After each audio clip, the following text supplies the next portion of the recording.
We would like to invite our next guest speaker, Encik Rashid Reza Anwaruddin. At present, Encik Rashid Reza is the Chief Sustainability Officer at Sime Darby Plantation Berhad. In this last expert talk session with Sime Darby Plantation Berhad, among the topic of discussion would be surrounding on the ESG challenges for the plantation industry, particularly with reference to issues like the EUDR, meeting net zero targets, and the like, but coming from a company's perspective. Without further ado, I will now hand over the mic to Ms. Ho Liling to lead the session. Over to you, Liling. Yes, thanks so much, Farah. Yes, so again, very privileged to have Rashid with us. As you know, he is the Chief Sustainability Officer at Sime, and he has been through the all the hoops and hurdles, gone through the fire with regards to all the forced labor accusations that Sime had to fight, and obviously he's very well versed again with this whole issue of sustainability and challenges that each company faces within the sector. So over to you, Rashid. Thanks so much. Thanks, Ling, and thanks to the organizers for inviting us to share a bit about our experience around sustainability and the work that we're doing. So let me try and share my screen to see whether or not this works. Yep.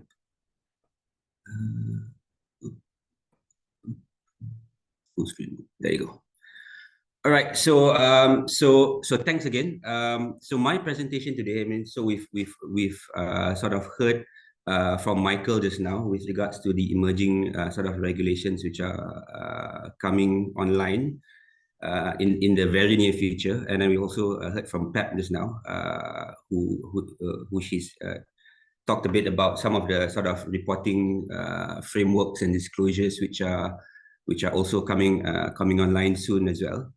So my talk today, I just wanted to share a bit about practically what we are doing on the ground on some of the key challenges that we're facing.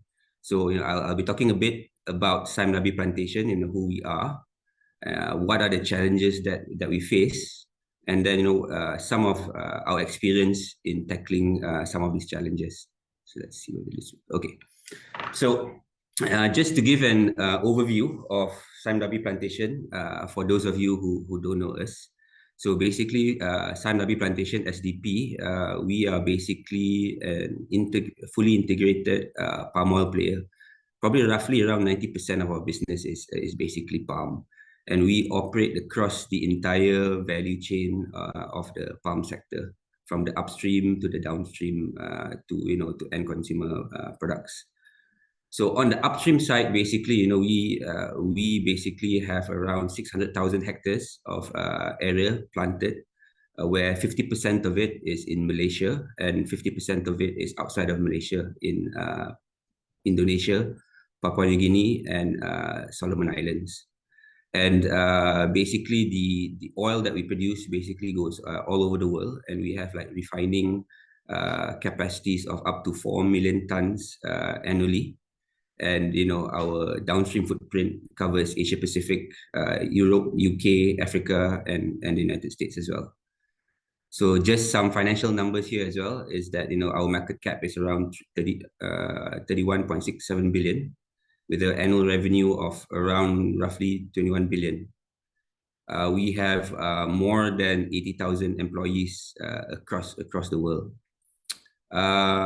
And just a bit of shareholding as well. So roughly around 70% of our shares are being owned by PNB and EPF. So, that's quite an important point here as well, is because, PNB and EPF, PNB is, I'm pretty sure you guys know PNB and EPF. So, we contribute significantly to the retirement savings of Malaysians. Another point to note as well is that we are the largest producer of certified sustainable palm oil globally. The last numbers I've seen is that we produce roughly around 15% of the global share of CSPO in the world. Next slide. So, what does sustainability mean to us? So, people talk about, the Sustainable Development Goals and all of the various targets under there. So essentially for us, sustainability is about three key things. It's about, number one, how do we contribute to a better society? So that's the work that we do around creating, decent work for people, the work around human rights, fair labor practices, health and safety. And it's also about, the work that we do around communities as well. How do we engage positively with communities in the locations that we operate? Secondly, it's about, having a positive impact to climate and nature. So this is where, we've been, the past two speakers have been talking a bit about. So that's the work that we are doing around climate change, around biodiversity and conservation, and around, water waste and all of that. And the third area is basically around what we call delivering sustainable development. So it's not just about our own operations, but it's also about our supply chain and the wider industry itself. So that is the work that we are doing around, responsible sourcing, smallholder inclusion, and the various engagements that we do with stakeholders and participations in the various platforms that we see are, important to us. And the question that, is always asked, is why exactly do we do, do we actually do sustainability? Why do we, produce palm in a responsible manner? And excuse me, it's essentially about four key things.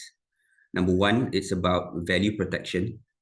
So, for us, we produce sustainable palm oil, and we serve some of the most discerning customers, and we also serve some of the most discerning markets as well, which have quite high requirements around responsibly produced commodities. So we need to make sure that we protect that value and we can continue to serve those markets and customers.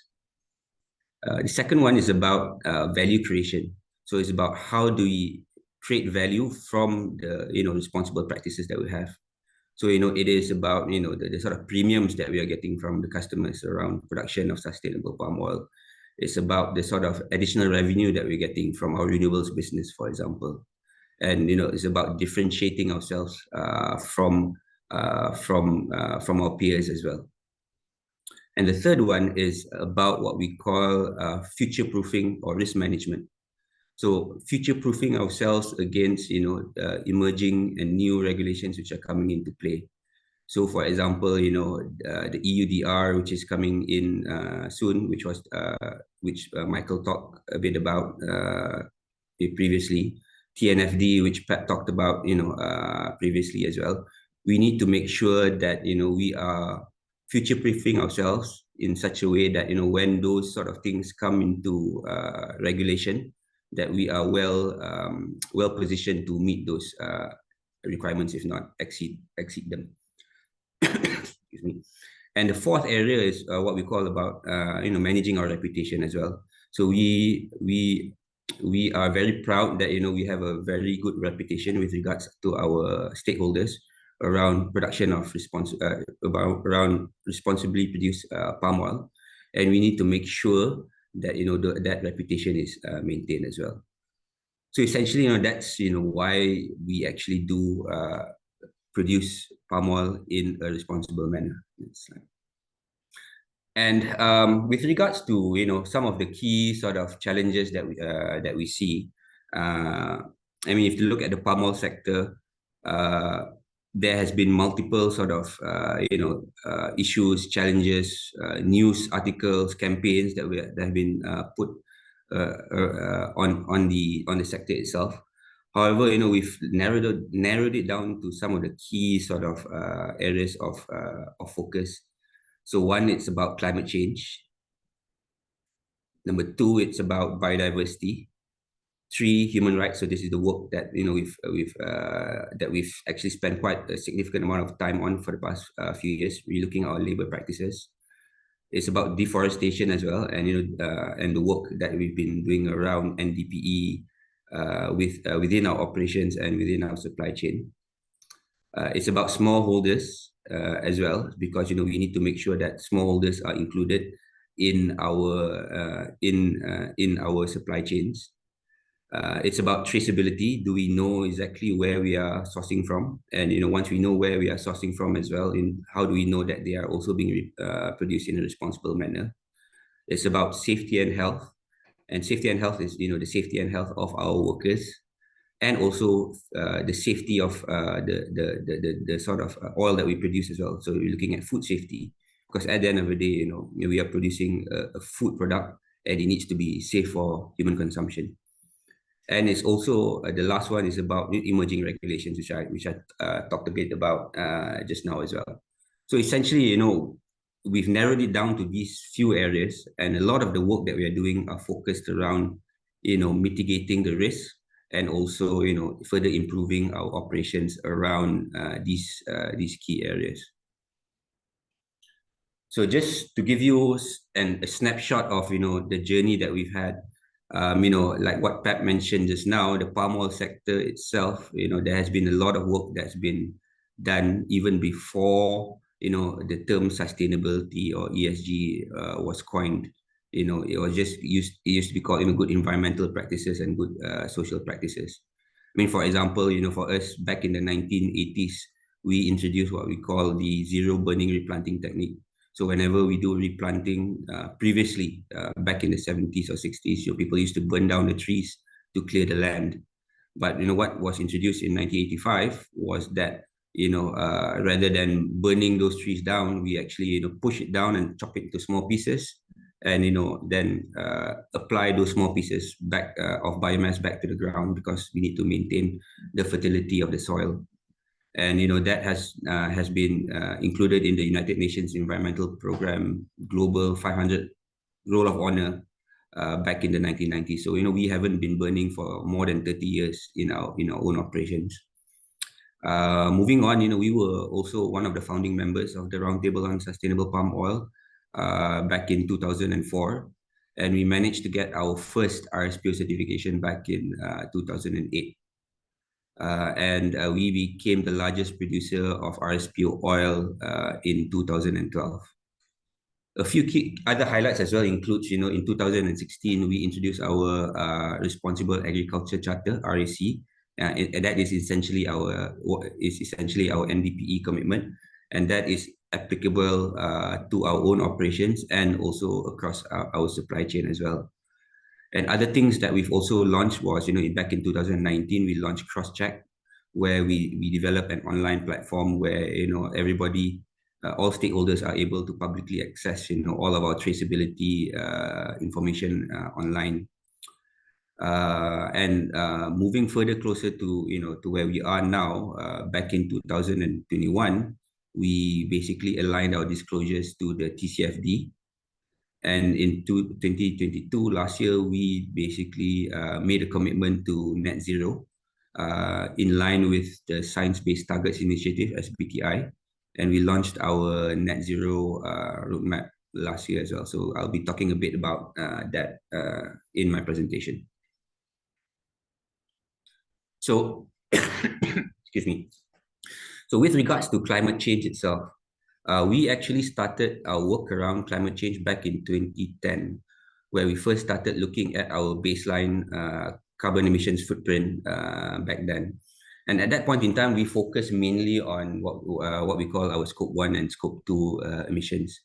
And based on the baselining that we did back then, we found out that 80% of our operational emissions basically comes from what we call our methane emissions from the mills that we own.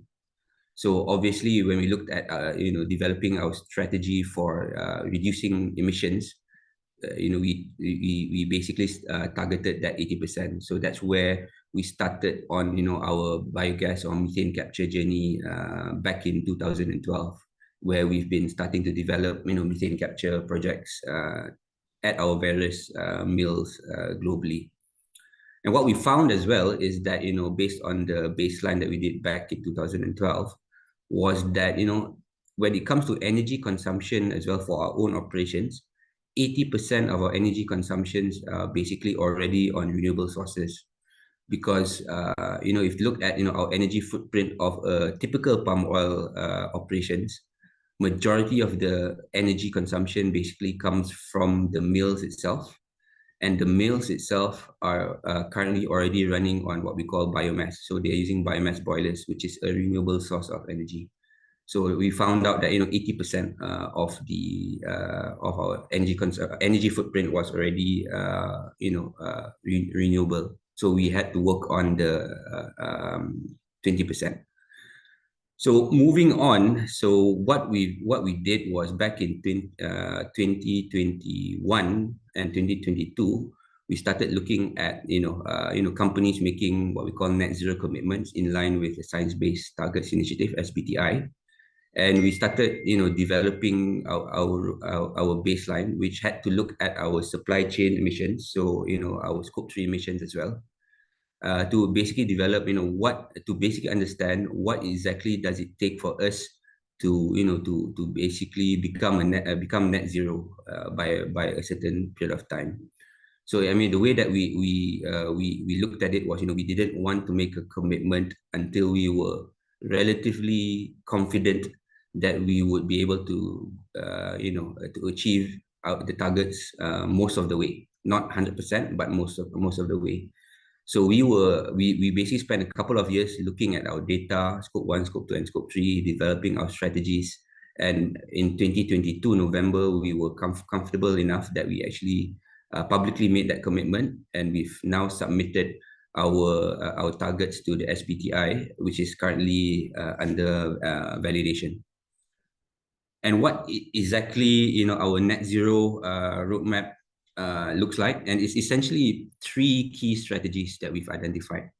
And if you look at the data that we have made available publicly, the way that SBTI works is you need to break down your emissions into what they call forestry, land, and agriculture flag emissions, which is basically emissions on the estates itself. And the second one is basically what we call industrial emissions, which is emissions from the estate. I mean, after the estates onwards, so your mills, your refineries, and so on and so forth. So if you look at our emissions footprint itself, industrial emissions is similar to what we found out before. 80% of our emissions basically come from our methane emissions from mills. So that's where the work that we were already doing around methane capture is in line, and is something that we looked at accelerating. And then if you look at our forestry, land, and agriculture flag emissions, majority of the emissions, roughly around 70 to 80% of the emissions, basically come from land use and land use change related emissions. So that's where the existing work that we are already doing around conservation, around reforestation, around biodiversity, is basically the work that contributes to reduction in our flag emissions significantly, and that's again something that we needed to accelerate. And looking at our Scope 3 emissions, supply chain emissions itself, 70% of our Scope 3 emissions basically come from feedstock emissions. So that is basically the emissions from the third-party CPO and the third-party FFB that we purchase externally as well. So the idea is that there was already engagements ongoing with these suppliers as well.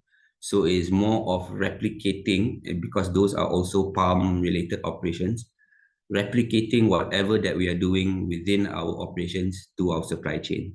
And that basically would cover 70% roughly of our Scope 3 emissions. And what we are now looking at is we are starting to look at our non-feedstock suppliers as well to start engaging with them around reduction of emissions as well. So you're looking at things like our transportations, our logistics, our fertilizers, our chemicals. So those sort of suppliers, to basically start to engage with them to also start to set emissions reduction targets in line with SBTi with those categories of suppliers. So essentially, we the message here is that there has already been a lot of work that we are doing in reducing our emissions, and the existing work that we had was already in line with the pathways that were identified to meet net zero. And it is more now about accelerating the progress around our existing efforts, and then identifying what are the other interventions that needs to be done to to target the remaining 20% of our emissions. And that one is something that we also need to start working on with our operations and with our R&D teams to look at options in addressing those categories. And if you look at this is just a bit more further details of what we are looking at. So with regards to our strategy around accelerating our renewables business, so we've now set up a separate business unit to basically implement and run our renewables operations. And the key thing here is that each and every renewables implementation project that we implement needs to be economically viable as well. So it needs to go undergo the same sort of investment case and approvals as any other investment in our business. So, for example, each and every biogas plant that we implement needs to be economically viable.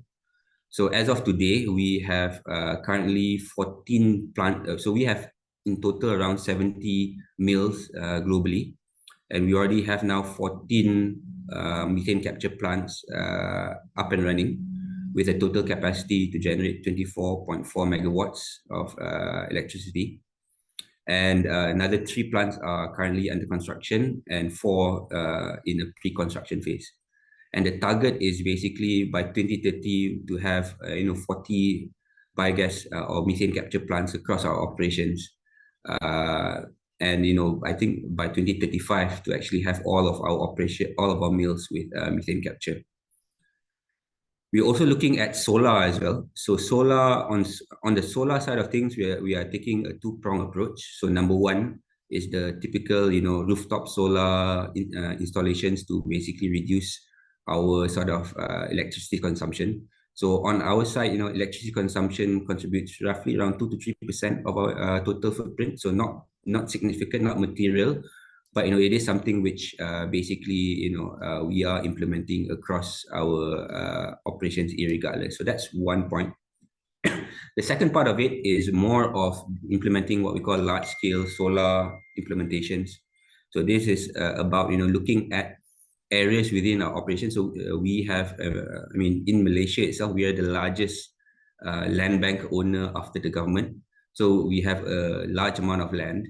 So we are looking at areas where, number one, it is where the land itself, the productivity or the economics of the land itself, it will be more profitable for us to convert that land into solar farms.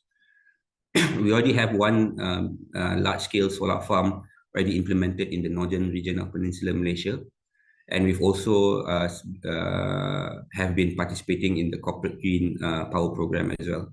And the idea here is essentially that whatever solar farm that we build needs to be more profitable than the estates. And the question that people ask is whether or not this would reduce our own emissions, and the answer is not really. But it is more of us supporting the national agenda to green the grid itself. And around the second strategy around land use and land use change.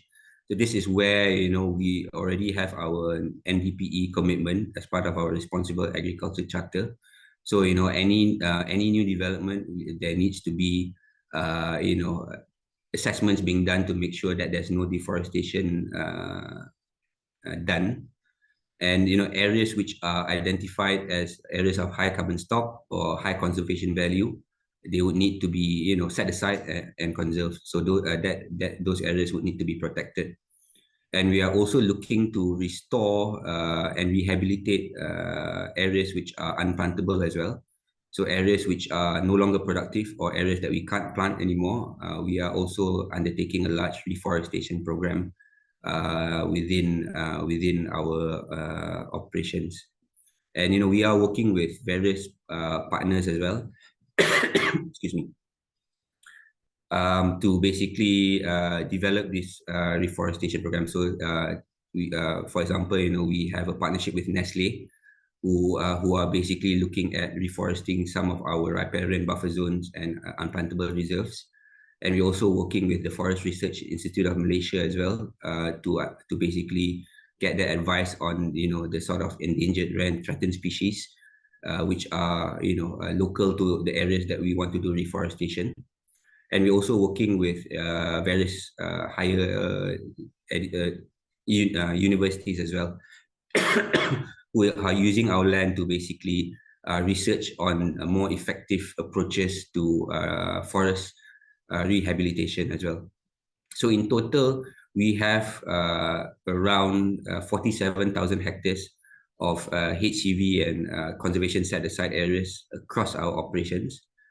And as part of our reforestation program, we have already now planted more than 1.9 million trees across our global operations as well. And we're looking to further add on to this 47,000 hectares as well. So the idea here is that the more areas that we sort of reforest, it would then contribute to additional sequestration from the atmosphere. So it will be sucking out more carbon from the atmosphere and directly, reducing our carbon footprint. We are also looking at rehabilitating, non-productive peat areas as well. So peat itself is an area where, just from the fact that there are plantations on peat, there is a certain amount of emissions coming from there, which can be sort of mitigated by effective water management. However, we are also looking at rehabilitating those areas which are no longer productive. And for example, we have now signed a partnership with the Malaysian Palm Oil Green Conservation Fund, and working with various research institutes and universities in Sarawak to explore how we can rehabilitate 50 hectares of peat land in Sarawak. And basically, what the objective of that is, whatever learnings that come up from that rehabilitation program would then be replicated to other sort of appropriate peat areas within our operations as well, to further reduce emissions. So the next area that I wanted to talk about is around human rights and labor practices. So this, I'm sure everybody has been reading the news about the issues and challenges that we had with the USCBP and the withhold release order in the past couple of years. So with regards to that, as of now, we are the only palm company to date that has been independently cleared of forced labor indicators by the USCBP. And the work that we've done across for the past couple of years has been quite extensive in enhancing our labor practices on the ground. So just to give you a rough idea, in Malaysia itself, we have more than 20,000 workers coming from various different nationalities, spread across 155 different locations. So we operate in Malaysia in all states with the exception of Kelantan and Perlis. So, with regards to the work that we did, there were three key things that we actually had to work on. So number one was essentially about how do we enhance workers' voice in our operations. So it's about relooking at the various grievance channels that we had, and how do we then build trust and raise awareness on these various grievance channels, such that in the event that there are any issues on the ground, workers are comfortable enough to use these grievance channels and trust these grievance channels to resolve these issues for them. So so a lot of work was done on raising awareness. So a lot of marketing internally to workers, engagements with workers to basically get them to be aware of the various grievance channels that we had. But the more important thing was how do we build trust on the various grievance channels that we put in place. So so what we did was we actually set up a grievance unit at HQ itself, and all of grievances from and we already had various third-party grievance channels already in place, and these third-party grievance channels, which are independent from the operations, would then channel all of the grievances to a dedicated unit at HQ, which is overseen by a grievance committee and reports to the board sustainability committee as well. And what happens is that the grievance unit would then decide at what level and which would be the appropriate sort of party to conduct investigation. So for example, if it's a very straightforward case where workers don't understand their wages, it would then be assigned to the operating unit manager to resolve. If it's cases with regards to things like sexual harassment or verbal abuse, it would then be assigned to a specialized team at HQ, independent of the operations, to conduct the investigations at the operations. And once these sort of investigations are done and actions are taken, all of these sort of the outcomes of these investigations and actions are then fed back to the third-party grievance channels, which should then contact the worker themselves to ask whether or not they are satisfied with the resolution. And they will only close the case once the worker has informed that he or she is satisfied with the resolution, to basically close the loop. And what we've seen is that these sort of grievances, the usage of these grievances has increased by 60% ever since we started the awareness raising and also the sort of governance structure improvements. And roughly we get around 20 to 30 grievances per month now. So that demonstrates that workers are starting to trust these sort of channels. Another thing that we also introduced is what we call social dialogues. So social dialogues are essentially at each and every one of our operating units, there would be a social dialogue happening every two weeks, where the workers would meet with the management to discuss, to raise issues, and to basically develop solutions as well. So for each and every operating unit, an election process was put in place, run by HQ, where each and every different nationality would elect their representative to the social dialogue, and these elected representatives would then undergo training around how to get involved in the social dialogue, how to identify and raise issues, and more importantly, how to engage with management more effectively.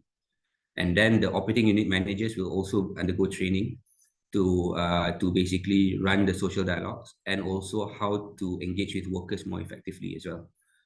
And basically, only once they have undergone the training, the social dialogues would happen.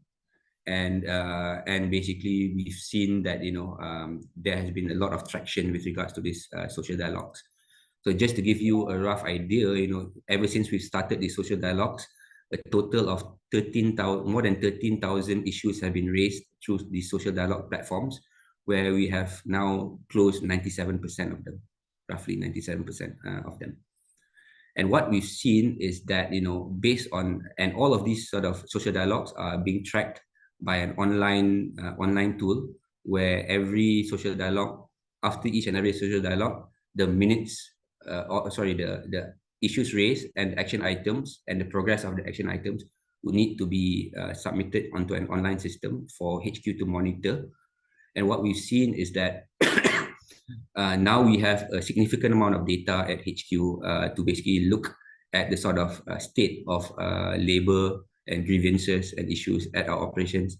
So what that means is we are now able to see, based on data from the grievance channels and also from the social dialogues, what are the key issues and areas which basically needs more targeted interventions. So, for example, if we see certain regions or certain operating units having a lot of issues with regards to workers not understanding their wages, then the HQ team can have a targeted intervention to conduct awareness raising of wages in those operations.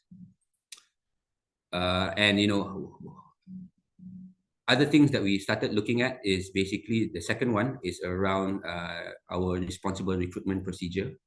So this is around when we recruit workers, how do we make sure that our process is ethical.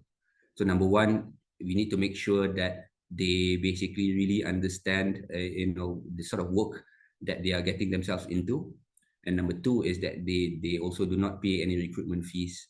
So what we've already had a zero recruitment fee policy back in 2016 onwards. But what we've seen is that even with the zero recruitment fee policy, there were still instances of workers paying recruitment fees because because even though all of the costs were covered by us, there were still instances of agents double dipping. So what we did was we basically did an open tender again to basically identify the appropriate recruitment agencies to work with us in the source countries. Number two, we then conducted on-site due diligence of these recruitment agents, and then each recruitment agent undergoes a capacity building program.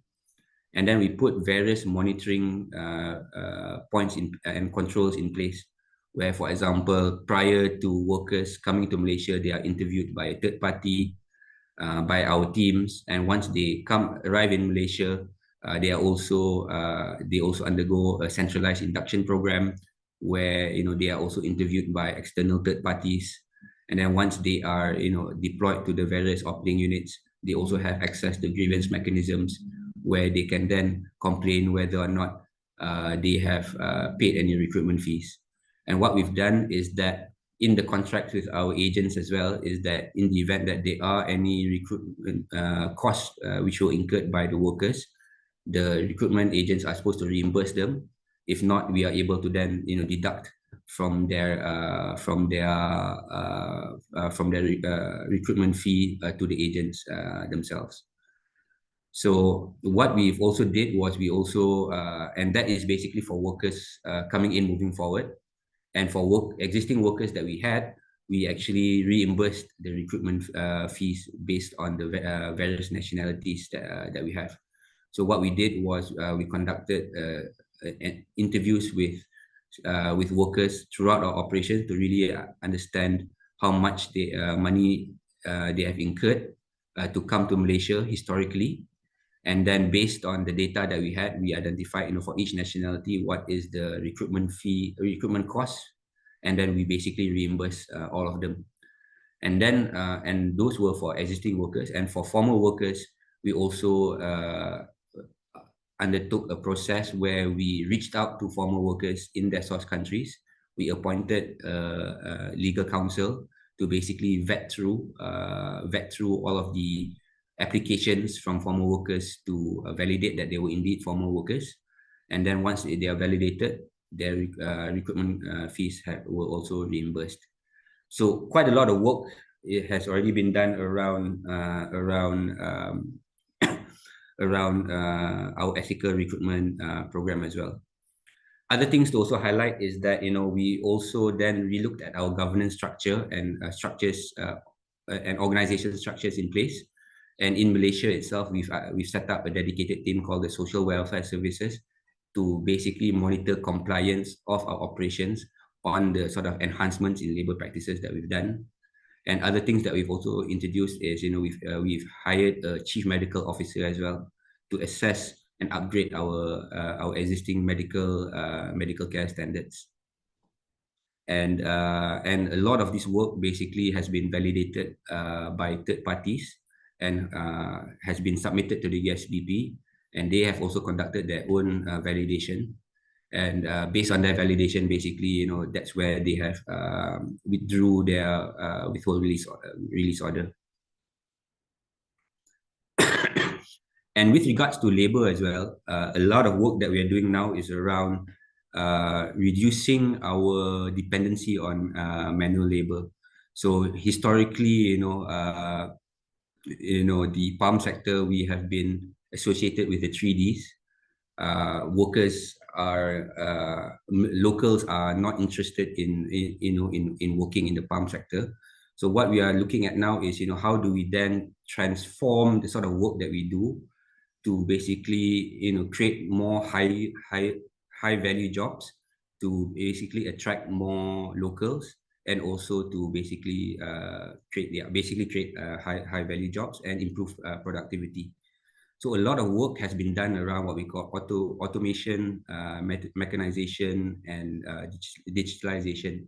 So for example, we already have now automated drone spraying, for example, in our nurseries and our immature areas. And there's already a lot of work around what we call using machines to do our fruit evacuation and loose fruit collecting, and also fertilizer application. And what we are basically looking at is how do we create different jobs within the sector to attract more talent. So with regards to the drones, now we have drone pilots to basically run drones, operate drones within our operations. We have also introduced what we call machine specialists now. So the role of the machine specialist is not just to operate the machines, but they will also be trained to basically maintain the machines as well. And then there will be a career progression where once they are more experienced, they are able to then supervise other machine specialists and take up more management roles as well.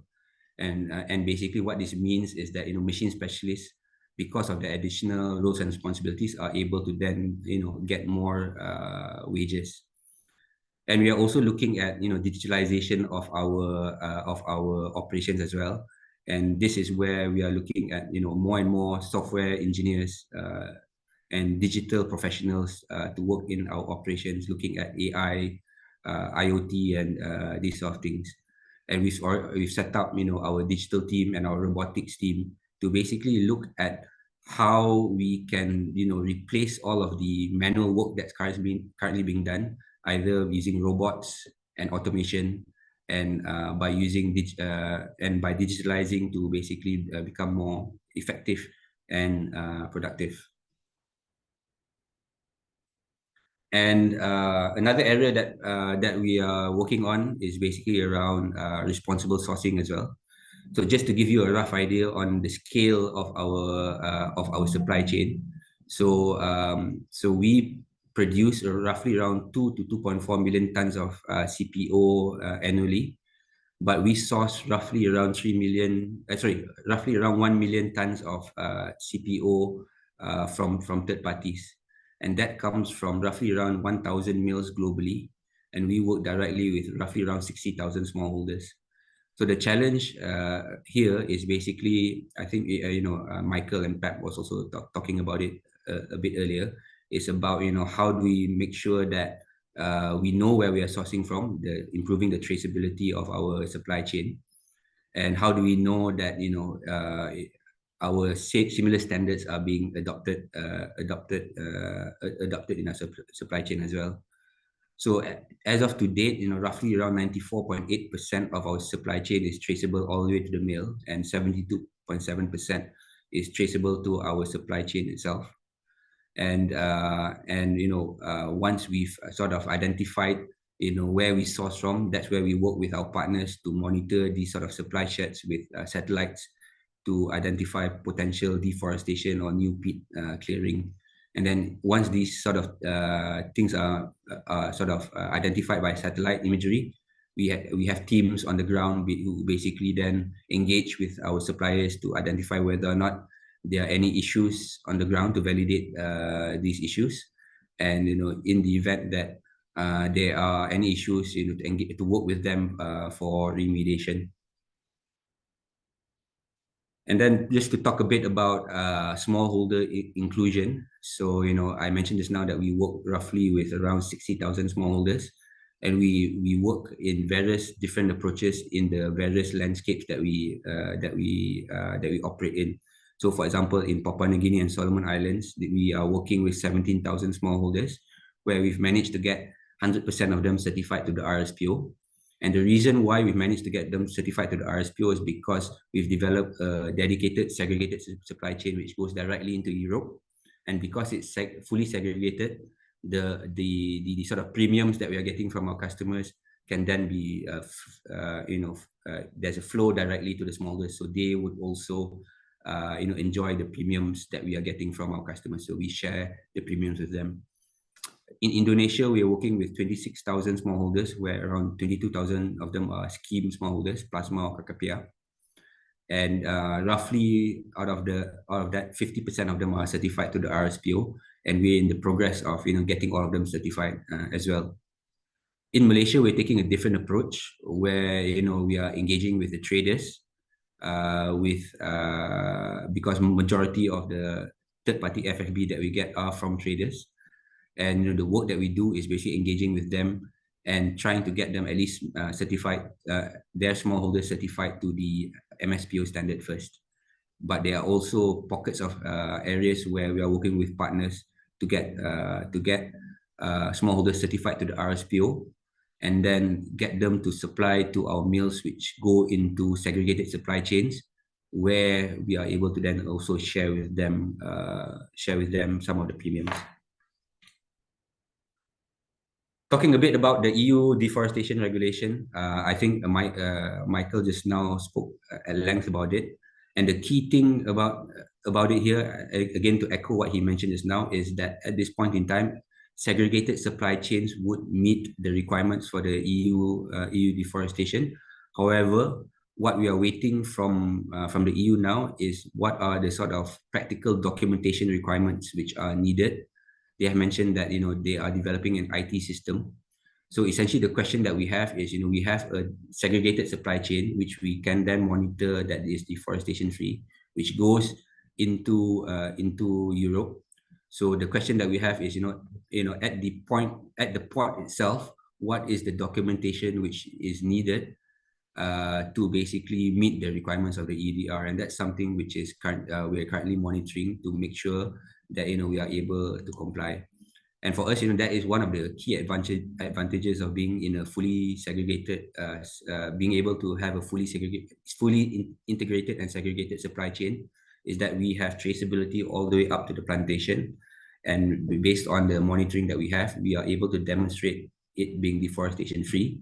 So the key thing here is basically, what is the documentation requirement to make sure that it meets the EU expectations. And another thing to also highlight is that around food safety. So like I mentioned at the start, we majority, for us at least, majority of the oil that we produce actually goes into food products for our customers.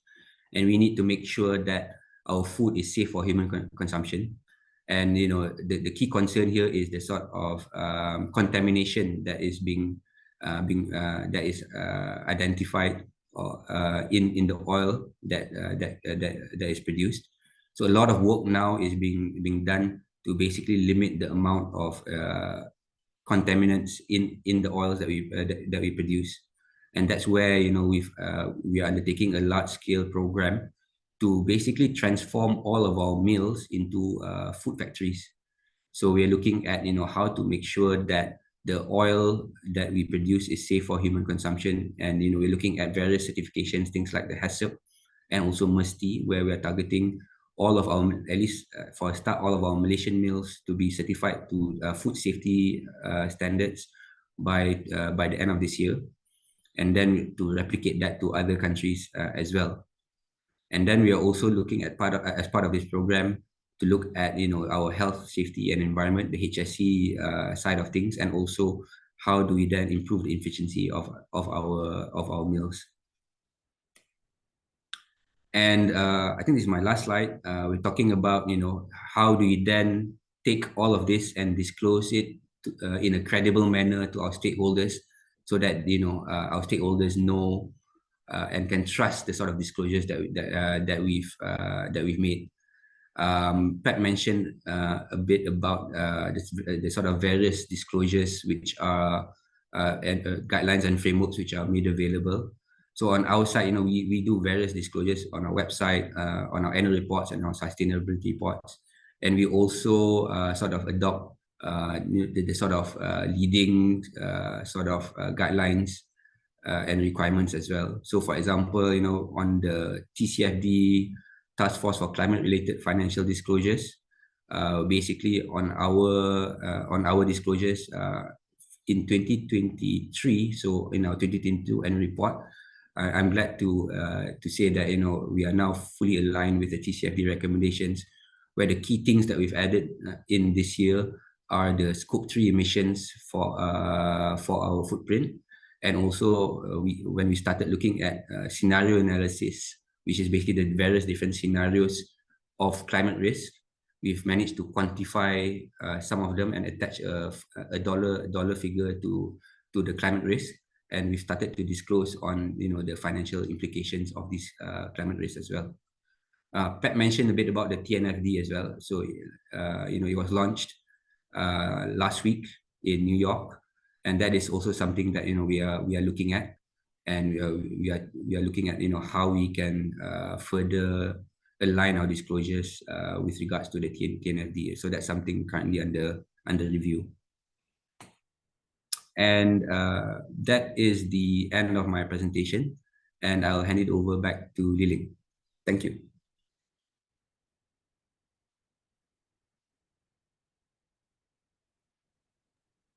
Yes, thank you so much for that very nice and detailed presentation about all the stuff that Sime is doing, to push themselves, past the sustainability barrier, that everyone is imposing on us. So we will pass back on to Farah, but before that, just let me remind everyone to key in their questions in the Q&A box, and we will get to them during the panel session, which is about 5 minutes after this. So on back to you, Farah. Thank you so much.